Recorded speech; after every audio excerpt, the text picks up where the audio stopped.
Margaret stood at her kitchen window, the afternoon sun casting long shadows across the manicured lawns of suburban Cleveland. At 50 years old, she had seen enough of life to recognize when something felt fundamentally wrong. The Anderson house next door was lit up like a celebration venue, music pulsing through the walls while champagne bottles lined the outdoor table. But Sarah Anderson, their daughter, lay in the ICU at Cleveland Clinic, tubes keeping her alive after the mysterious accident that had left the entire neighborhood whispering. Margaret's hands trembled as she gripped her coffee mug, watching Tom Richardson, Sarah's husband, raise his glass to a group of friends she'd never seen before. His smile was too wide, his laughter too loud for a man whose wife was fighting death. Something cold settled in Margaret's chest as she reached for her phone, her finger hovering over the camera app. She had always believed in minding her own business, but the scene unfolding before her eyes demanded witness. The party continued into the evening, the noise level rising with each passing hour. Margaret moved through her house, unable to focus on anything but the celebration next door that made her stomach turn. Through her dining room window, she could see Tom's face flushed with alcohol, his arm around a blonde woman who definitely wasn't family. The woman laughed at something he whispered in her ear, her hand resting possessively on his chest. Margaret's neighbor instincts had always been sharp, honed by 20 years of watching families rise and fall on this quiet street. She had seen the Andersons move in 5 years ago, had watched Sarah bloom from a nervous newlywed into a confident woman who waved cheerfully each morning. Now that same woman lay unconscious while her husband acted like a man freed from chains. Margaret pulled out her laptop and began typing notes, documenting times, names of guests she recognized, and the disturbing details that didn't add up. By 9 o'clock, the party showed no signs of ending, and Margaret's unease had transformed into something sharper. She remembered the morning Sarah had been rushed to the hospital, the ambulance lights painting the street red and blue. Tom had seemed distraught then, his face pale as he'd climbed into the ambulance behind the stretcher. But that was 3 days ago, and grief apparently had an expiration date for some people. Margaret watched as Tom's guests began to leave, stumbling to their cars with drunk farewells and promises to do it again soon. The blonde woman stayed behind, and Margaret's breath caught as she watched Tom lead her inside, his hand on the small of her back. The intimacy of the gesture spoke volumes, and Margaret felt her face flush with anger. She had lived long enough to know that some secrets demanded to be exposed, even if it meant stepping into territory that wasn't hers to explore. The house next door finally went dark around midnight, and Margaret sat in her living room, unable to sleep. Her husband Richard had passed away 2 years ago, leaving her alone in this house full of memories and empty rooms. She had learned to fill her days with routines and observations, becoming the unofficial keeper of neighborhood stories. But this story felt different, heavier somehow, as if the weight of it might crush her if she didn't find a way to share it. She thought about calling Sarah's parents, the Andersons, but what would she say? That their son-in-law was celebrating while their daughter fought for her life? That she suspected something darker than grief was happening in that house? Margaret pulled her cardigan tighter around her shoulders, the autumn chills seeping through the walls. Tomorrow she would visit Sarah at the hospital, she decided, and maybe the truth would reveal itself in the stark, fluorescent light of the ice. The next morning dawned gray and cold, matching Margaret's mood as she drove to Cleveland Clinic. She had called ahead, claiming to be Sarah's aunt, and the nurse had reluctantly agreed to let her visit during the brief visiting hours. The hospital smelled of antiseptic and desperation, and Margaret's sensible shoes squeaked on the polished floors as she made her way to the ICU. Sarah looked smaller than Margaret remembered, her face pale against the white pillows, machines beeping a steady rhythm beside her bed. Tubes snaked from her arms and nose, and Margaret felt tears prick her eyes at the vulnerability of the young woman who had always seemed so full of life. A nurse bustled in to check monitors, and Margaret seized the opportunity to ask questions, her voice carefully casual. The nurse's face tightened when Margaret mentioned Tom, and Margaret's suspicions sharpened into something more concrete. When the woman muttered something about absent husbands and suspicious injuries, Margaret left the hospital with more questions than answers, but one thing was clear in her mind.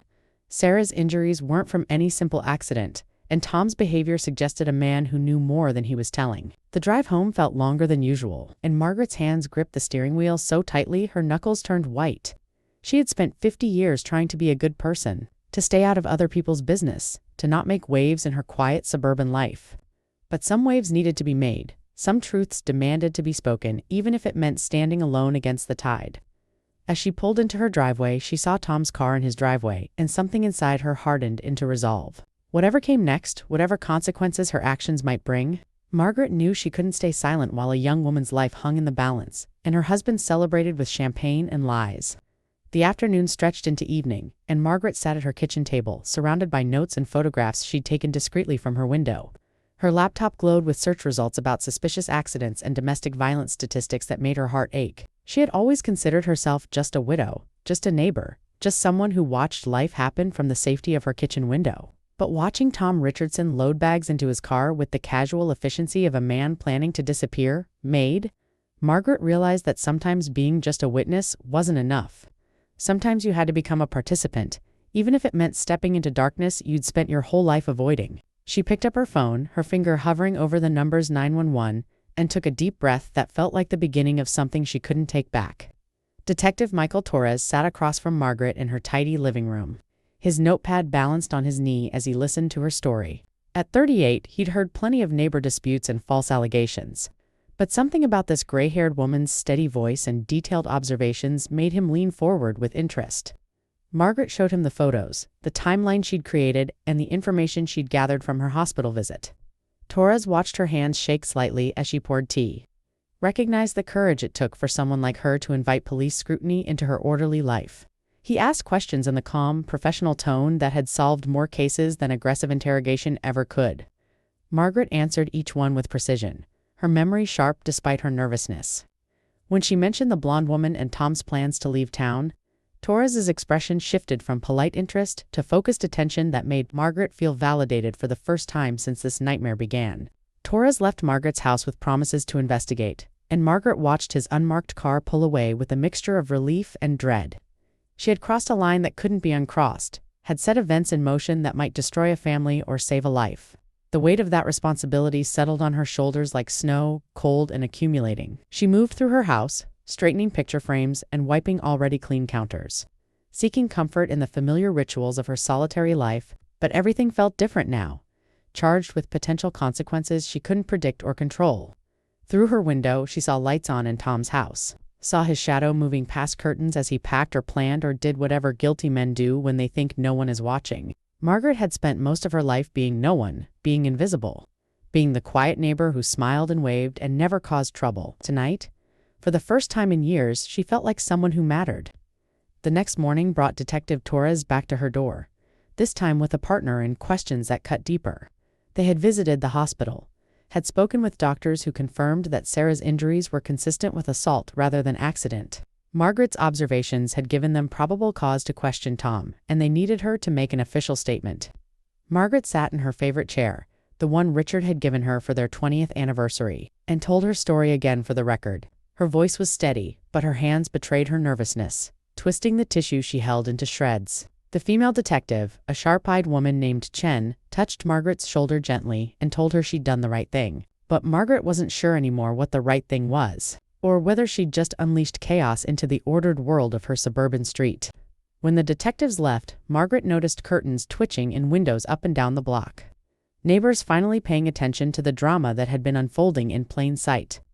Tom Richardson was arrested that evening as he loaded the last of his suitcases into his car. Margaret watched from her darkened living room, her face pressed against the glass like a child witnessing something forbidden and fascinating. Police cars lit up the street with their flashing lights, and neighbors emerged from houses to stand in clusters on lawns, their voices carrying on the autumn air.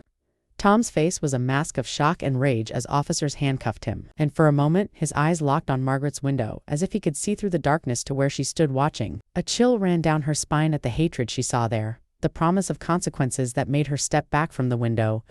She had known this moment would come, had prepared herself for it, but knowing and experiencing were two different things entirely.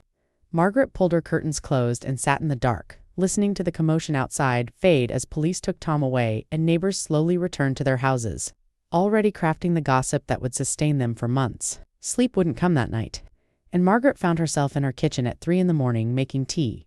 She wouldn't drink, and toast she wouldn't eat. The house felt too quiet, too full of ghosts and what-ifs. She thought about Sarah in her hospital bed, wondered if the young woman would wake up to find her life shattered in ways she couldn't yet imagine. Margaret had seen enough of life to know that sometimes the truth hurt more than lies, that exposure could wound as deeply as the original crime, but she also knew that silence was its own kind of violence, that watching evil unfold without speaking was a choice that stained the soul. She wrapped her hands around her cold tea mug and stared out at the dark street. At the Anderson house that now looked haunted in the pre-dawn light, whatever happened next, whatever consequences her actions brought, Margaret knew she had stepped into a story that would define the rest of her life on this quiet street where nothing was as peaceful as it seemed. The sun rose slowly over Cleveland, painting the sky in shades of pink and gold that seemed too beautiful for the ugliness of the situation. Margaret showered and dressed with extra care, as if proper clothes could armor her against what the day might bring. She had received a call from Detective Chen asking her to come to the station to sign her statement and possibly testify before a grand jury. The weight of those words pressed on Margaret's chest, making it hard to breathe. She had never been inside a police station, had never imagined herself as a key witness in a criminal case. But life had a way of pushing you into roles you never auditioned for, and Margaret had learned long ago that you could either rise to the occasion or be crushed by it. She grabbed her purse and keys, took one last look at herself in the mirror, and saw a woman she barely recognized staring back. This woman had steel in her spine and fire in her eyes, and Margaret decided she liked her better than the invisible widow she'd been before. The police station was exactly as Margaret had seen in countless television shows. All harsh lighting and institutional beige walls that sucked the warmth from the air. Detective Chen met her in the lobby, her professional smile not quite reaching her eyes, and guided Margaret through corridors that smelled of coffee and stress. In a small conference room, Margaret signed papers that transformed her observations into official evidence, her handwriting shaky but legible. Chen explained that Tom Richardson had been charged with attempted murder and assault, that the blonde woman was actually his girlfriend of 6 months, and that financial records showed Tom had taken out a massive life insurance policy on Sarah just 2 months before her accident. Each revelation hit Margaret like a physical blow, confirming her worst suspicions while making her wish she'd been wrong about everything. She had thought she was reporting a callous husband celebrating his wife's misfortune, but she had actually uncovered a murder plot that made her blood run cold. "You saved her life," Detective Chen said quietly, sliding a box of tissues across the table. Toward Margaret, "If you hadn't called us, hadn't documented what you saw, Tom Richardson would be in the Bahamas right now with his girlfriend and $2 million. Margaret dabbed at her eyes, overwhelmed by the magnitude of what she'd stumbled into. She thought about all the times she'd seen Sarah and Tom together, the smiles that now seemed forced, the arguments she'd overheard through open summer windows and dismissed as normal marital disagreements. How much had she missed? How many signs had been there all along that she'd been too polite to acknowledge? Chen seemed to read her thoughts and reached across the table to squeeze Margaret's hand. "You couldn't have known," the detective said firmly. "These men are good at hiding. What matters is that when you saw something wrong, you didn't look away." Margaret left the police station 3 hours later, exhausted and emotionally drained. The autumn air felt sharp against her face, clearing the fog from her mind as she drove home through streets that suddenly seemed full of hidden dangers. She had always considered her neighborhood safe, a place where children played and families barbecued and everyone knew everyone else's names. But safety was an illusion, she realized, a thin veneer over the chaos that lurked in human hearts. As she pulled into her driveway, she saw a car she didn't recognize parked in front of her house. A man in an expensive suit stood on her porch, and Margaret's heart rate spiked with sudden fear. But as she approached, he turned and she saw not threat but grief in his lined face. "Mrs. Margaret," he asked, his voice rough with emotion, "I'm Robert Anderson, Sarah's father. I need to thank you for saving my daughter's life." Robert Anderson sat in Margaret's living room, his large frame seeming to shrink under the weight of his daughter's near death. Margaret made coffee with shaking hands, grateful for the familiar ritual that gave her something to do while processing this unexpected visit. Robert explained that Sarah had woken up that morning, confused and in pain but alive, asking for her mother with the voice of a frightened child. The doctors said she would recover, though the road ahead would be long and filled with physical therapy and psychological scars. Margaret listened, her coffee growing cold in her hands, as Robert described the moment police had told them about Tom's arrest, about the girlfriend and the insurance policy, and the calculated cruelty of a man they'd welcomed into their family. "We trusted him," Robert said, his voice breaking on the words. "We gave him our daughter, and he tried to kill her for money." The rawness of Robert's pain filled Margaret's careful living room, disrupting the order she'd maintained for 2 years of widowhood. She found herself telling him about Richard, about the cancer that had taken him slowly and the loneliness that had followed, about how watching her neighbors had become both comfort and curse. Robert listened with the attention of a man desperate for any connection to normalcy, and Margaret realized that tragedy had made them unlikely allies. "Sarah wants to meet you," Robert said eventually, pulling out his phone to show Margaret a photo of his daughter, awake but bruised, her smile wan but real. She can't believe a neighbor she barely knew cared enough to notice, to document, to call the police. Margaret looked at the photo, at Sarah's haunted eyes, and felt something shift in her chest. She had spent 2 years being half alive, going through motions, existing but not truly living. Maybe saving Sarah had saved something in herself too. The next few weeks passed in a blur of depositions and media attention that Margaret found overwhelming. Reporters camped out on her street, trying to get interviews with the hero neighbor who had uncovered the murder plot. Margaret refused them all, closing her curtains and unplugging her phone, wanting nothing more than to return to the anonymity she'd taken for granted. But the neighborhood had changed, and so had she. Neighbors who had never spoken to her before now stopped by with casseroles and flowers, suddenly eager to befriend the woman who'd become local news. Margaret accepted their offerings with polite distance, recognizing the hunger for drama in their eyes. She had become a story they could tell at dinner parties, proof that interesting things happened even in boring suburban Cleveland. Only a few seemed to understand the cost of what she'd done, the weight of knowing that her actions had destroyed a family even while saving a life. Sarah came home from the hospital on a Wednesday afternoon, her parents' car pulling into the driveway as Margaret watched from her usual post at the kitchen window. The young woman looked fragile as she emerged, leaning heavily on her mother's arm, her movements careful and pained. Margaret felt tears sprang to her eyes, remembering the vibrant woman who used to jog past her house each morning, who had always waved and called out cheerful greetings. That woman was gone, replaced by someone who flinched at sudden movements and whose eyes held shadows that would probably never fully fade. Margaret turned away from the window, suddenly unable to watch, wondering if saving a life was worth the cost of destroying its joy. But then she remembered Tom's champagne toast, the blonde woman's laugh, the casual cruelty of a man planning murder, and she knew she'd made the only choice her conscience would allow. The doorbell rang the next morning, and Margaret opened it to find Sarah standing on her porch, supported by a walker but standing on her own. Up close, the bruises were still visible under carefully applied makeup, and Margaret could see the tremble in Sarah's hands as she gripped the walker. "I needed to see you," Sarah said, her voice hoarse from the breathing tube that had kept her alive. "Needed to thank you in person." Margaret stepped aside, gesturing Sarah into her home with hands that suddenly felt clumsy and useless. The young woman moved slowly, each step clearly painful, and Margaret hovered nearby, afraid Sarah might fall. They settled in the living room, an awkward silence stretching between them as Margaret struggled to find words adequate for the moment. Finally, Sarah spoke, her voice barely above a whisper. "He was going to kill me," she said, stating it as simple fact. "If you hadn't been watching, hadn't cared enough to notice, I'd be dead and everyone would think it was an accident." Margaret poured tea with shaking hands, the delicate china cups her mother had given her suddenly feeling too fragile for the weight of this conversation. Sarah talked slowly, her words coming in fits and starts, about the months leading up to her accident, the small cruelties Tom had inflicted, the isolation he'd encouraged from friends and family, the way he'd convinced her she was crazy when she questioned his late nights and suspicious phone calls. Margaret listened with growing horror, recognizing the pattern of abuse that she'd somehow missed from her watchful window. "I thought I was going crazy," Sarah admitted, tears streaming down her bruised face. "He was so good at making me doubt myself, at making everything seem like my fault." Margaret reached across the space between them and took Sarah's hand, feeling the younger woman's fingers clutch hers with desperate strength. In that moment, Margaret understood that she hadn't just saved a life she'd witnessed for a woman who'd been made to doubt her own reality.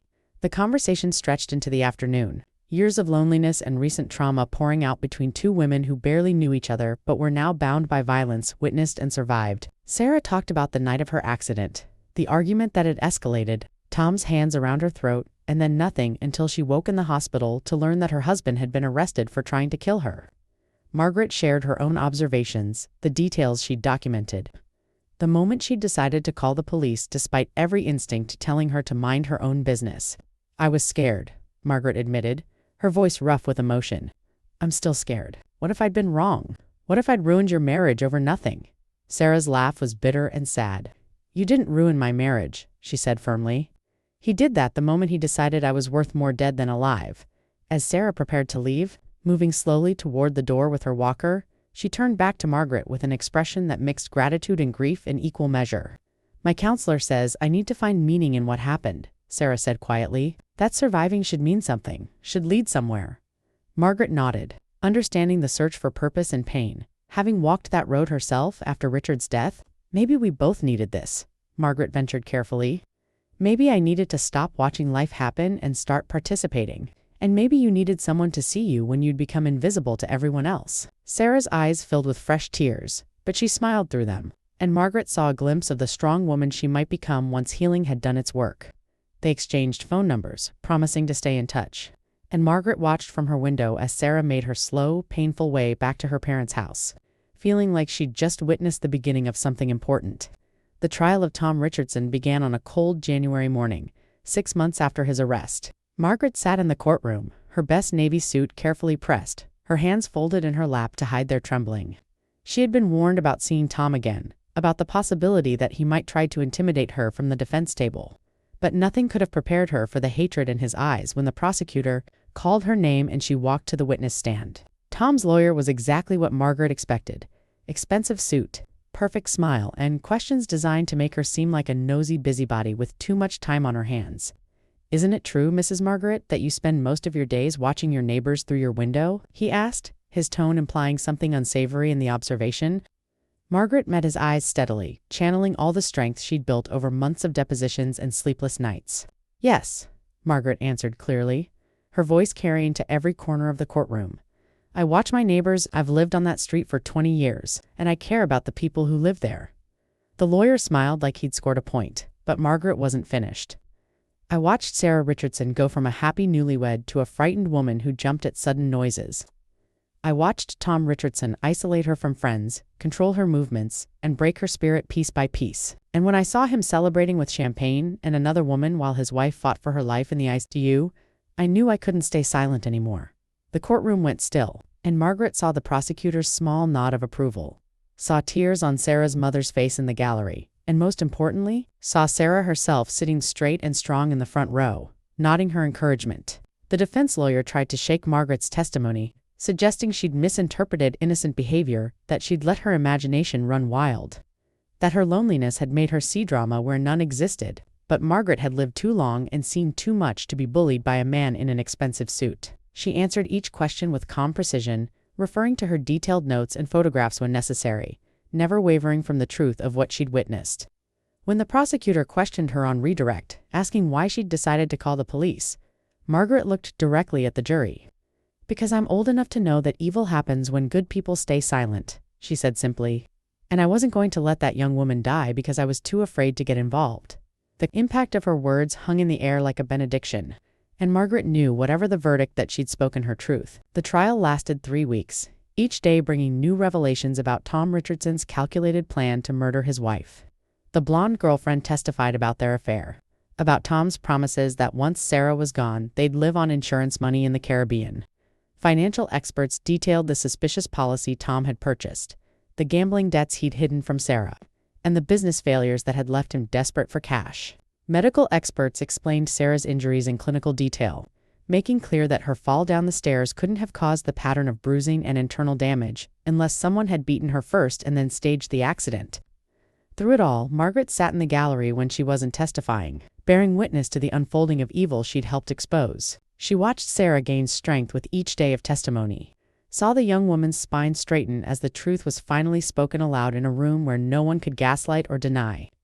The jury deliberated for 2 days, and Margaret spent that time in her kitchen, unable to eat or sleep, second-guessing every decision she'd made. What if the jury didn't believe her? What if Tom walked free because she'd been just a nosy neighbor whose observations weren't enough? Detective Chen called twice to reassure her, explaining that the evidence was overwhelming, that Margaret's testimony was just one piece of a damning puzzle.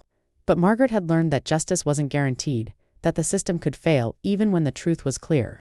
She thought about calling Sarah but couldn't bring herself to dial the number, afraid that hope might make the potential disappointment worse, so she waited, watching her street where life continued in its ordinary patterns, where neighbors mowed lawns and children played, and no one seemed aware that lives hung in the balance downtown. The call came on a Friday afternoon, Detective Chen's voice warm with triumph as she delivered the news. Guilty on all counts. Tom Richardson would spend the rest of his life in prison, would never hurt Sarah or anyone else again. Margaret sat down hard in her kitchen chair, overwhelmed by relief and grief and a complicated mix of emotions she couldn't name. She had wanted this outcome, had testified to achieve it, but victory felt strange and hollow now that it was here. A man's life was over, a family was destroyed, and while justice had been served, the cost was still staggering. Margaret called Sarah, her hands shaking so badly she could barely press the numbers. Sarah answered on the first ring, her voice thick with tears, and they cried together over the phone. Two women bound by trauma and truth and the hard-won knowledge that sometimes the bravest thing you can do is refuse to look away. The neighborhood threw a small celebration for Margaret the following week, gathering in the Andersons' backyard for an informal party that felt both necessary and awkward. Margaret wore her best dress and accepted congratulations from neighbors who now treated her like a hero, though she didn't feel heroic. She felt tired and sad and older than her 50 years, worn down by the weight of what she'd seen and done. Sarah appeared halfway through the party, moving now with just a cane, her physical therapy paying off in visible progress. The young woman made her way directly to Margaret, and they stood together near the garden, watching the celebration happen around them. "This feels wrong," Sarah admitted quietly. "Like we're celebrating something awful." Margaret nodded, understanding exactly what she meant. They hadn't won anything, really. They'd just survived, had just refused to let evil triumph unchallenged. "What will you do now?" Margaret asked, genuinely curious about how someone rebuilt a life after such betrayal. Sarah's smile was sad but real.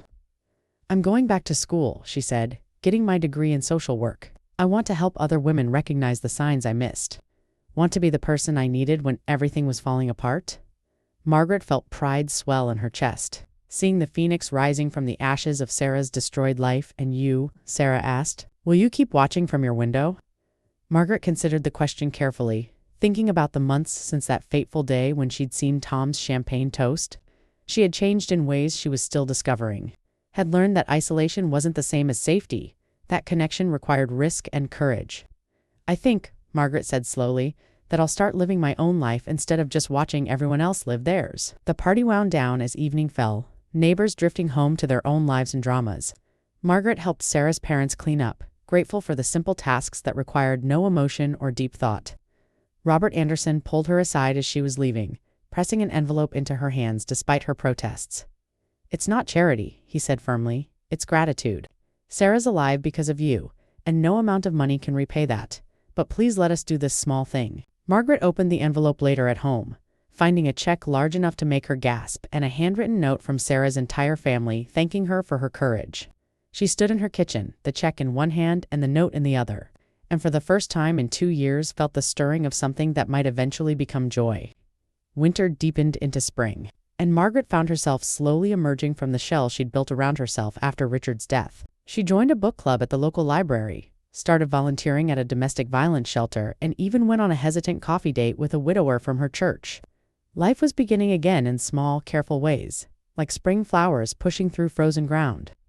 Sarah visited regularly, their friendship deepening into something real and lasting, bound not just by trauma but by genuine affection and respect. They took walks together, Sarah's stride growing stronger each week, talking about everything from books to recipes to the hard work of healing from betrayal. Margaret had spent so long being alone that having a friend felt strange and wonderful, like learning a language she'd forgotten she spoke. One afternoon in May, Sarah arrived at Margaret's door with news that made her eyes shine with barely contained excitement. "I've been accepted to Columbia," she said breathlessly. "Full scholarship for their social work program. I'll be moving to New York in August." Margaret felt joy and loss collide in her chest. Joy for Sarah's new beginning. Loss at the thought of her moving away, but she smiled and hugged the younger woman, understanding that some friendships were strong enough to survive distance, that what they'd built together was too important to be diminished by geography. "I'm so proud of you," Margaret said, and meant it with every fiber of her being. Sarah pulled back, her eyes serious. "I wouldn't be here without you," she said quietly. "You gave me my life back, gave me the chance to build something new. I'll never forget that." As Sarah's moving date approached, Margaret found herself reflecting on the year that had passed since that awful day when she'd watched Tom Richardson celebrate what he thought would be his wife's death. She had been so different then, so closed off and afraid, content to watch life happen from her kitchen window. Now she stood at that same window, but she saw it differently, not as a barrier between herself and the world, but as a frame for the life she'd chosen to rejoin. The Anderson house had sold quickly, and a young family was moving in next week, their children's laughter already filling the street with new energy. Margaret had introduced herself to them, had offered to show them around the neighborhood, had felt the stirring of possibility that came with new beginnings. The day Sarah left for New York, Margaret drove her to the airport, both women crying and laughing in equal measure as they said their goodbyes. "Come visit," Sarah insisted, making Margaret promise to plan a trip once she was settled.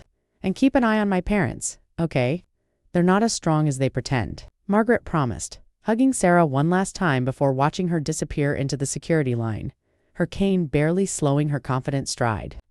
On the drive home, Margaret thought about all the ways a single moment could change a life. How choosing to care instead of ignore could ripple outward in ways impossible to predict.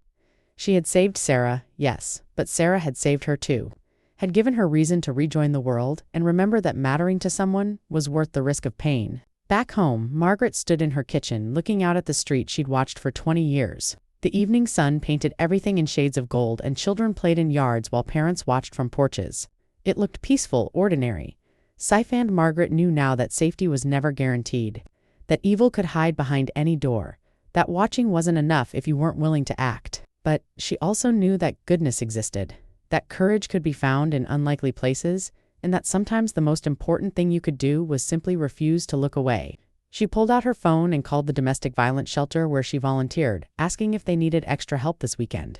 The coordinator's grateful yes felt like affirmation, like purpose, like the beginning of a story still being written. Months passed and Margaret settled into her new life with growing confidence. She visited Sarah in New York twice, marveling at the young woman's transformation from victim to advocate, watching her speak at conferences and lead support groups with the authority of someone who'd survived and chosen to turn pain into purpose. Margaret's own work at the shelter deepened, and she found herself becoming the kind of listener she'd needed when Richard died, the kind of witness she'd been for Sarah. The women she worked with taught her about resilience and strength, about how survival was its own kind of victory even when it didn't feel triumphant.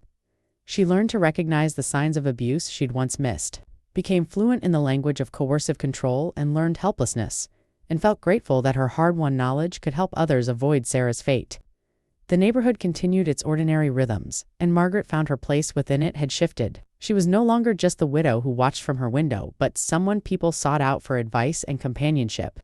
She hosted book club at her house, organized neighborhood potlucks, and generally became the kind of active community member she'd always admired but never thought she could be.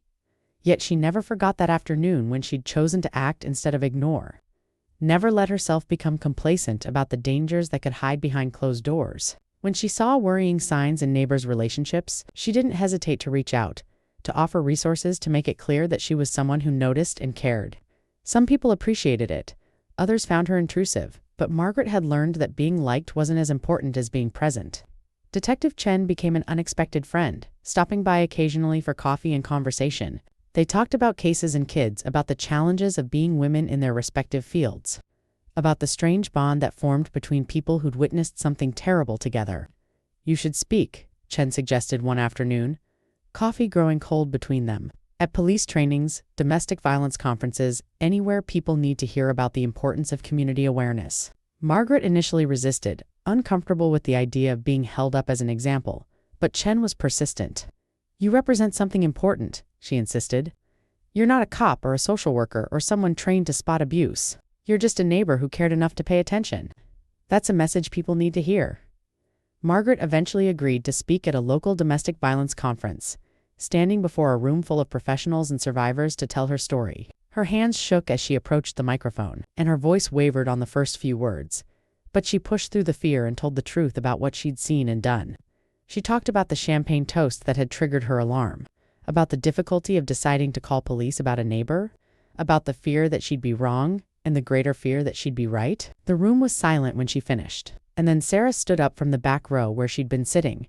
Having flown in to surprise, Margaretan started clapping. Others joined in, the applause building until it felt like affirmation and gratitude and recognition all rolled into one overwhelming moment. The standing ovation lasted longer than Margaret's speech, and afterward people lined up to thank her, to share their own stories, to tell her about the times they'd looked away or wished they'd spoken up. Sarah joined her on the small stage, and together they answered questions about recovery and courage and the complicated aftermath of doing the right thing. One woman asked if Margaret regretted getting involved, if she would do it again, knowing how it would change her life. Margaret didn't hesitate in her answer. "Every single time," she said firmly, "because Sarah deserved to live, and because silence in the face of evil is its own kind of violence. I'd rather be the nosy neighbor who saved a life than the polite one who let someone die that night." Margaret and Sarah had dinner at a small Italian restaurant, celebrating survival and friendship and the strange paths that had brought them together. They talked about Sarah's graduate work, about the thesis she was writing on community intervention in domestic violence situations, about how Margaret's actions had become a case study in the power of ordinary people to make extraordinary differences. "You know what's funny?" Sarah said, twirling pasta on her fork. "I used to think my life ended that day when Tom pushed me down the stairs, but in some ways it was just beginning. The real me, not the scared, controlled version he'd created." Margaret reached across the table and squeezed Sarah's hand, understanding exactly what she meant. They had both been reborn through trauma, had both learned that endings and beginnings were often the same moment, viewed from different angles. As the year drew to a close, Margaret sat at her kitchen window one final time, looking out at the street where everything had changed. A year ago, she'd been a lonely widow, isolated by grief and fear, content to watch life happen from a safe distance. Now she was someone's friend, someone's hero, someone who mattered in ways she'd never imagined possible. The house next door had new occupants who waved cheerfully each morning, and Margaret waved back, confident in her ability to recognize red flags if they appeared. But she also knew that most people were simply living their lives as best they could. That drama and danger were the exception rather than the rule, and that joy was possible even after horror if you were brave enough to reach for it. Margaret's phone buzzed with a text from Sarah, a photo of her presenting her thesis to her Columbia cohort, her smile bright with accomplishment and pride. Margaret saved the photo, adding it to the collection on her mantle of moments that mattered, of evidence that choosing courage over comfort had been worth every sleepless night and moment of doubt. She thought about Richard, about how he would have been proud of the woman she'd become, how he'd always told her she was stronger than she knew. "I finally believe you," she whispered to his photo, touching his frozen smile with gentle fingers. "I finally understand what you saw in me." The future stretched ahead with promise and possibility that Margaret had thought were lost to her forever. She had plans to visit Sarah in New York again, had agreed to speak at 2 more conferences, and was even considering dating the widower from church more seriously. Life was happening, and Margaret was finally fully participating, no longer content to observe from windows, but ready to step through doors into whatever came next. She had learned that mattering meant risking pain, that connection required vulnerability, and that the most important thing you could do was show up when it counted. As she turned off the kitchen light and headed to bed, Margaret felt grateful for the champagne toast that had changed everything, for the alarm bells that had finally made her act, and for the second chance at life that being a witness had granted both her and Sarah. Some stories ended badly, but this one against all odds had ended with 2 women standing stronger than before, bound by truth and survival and the knowledge that ordinary courage could change everything.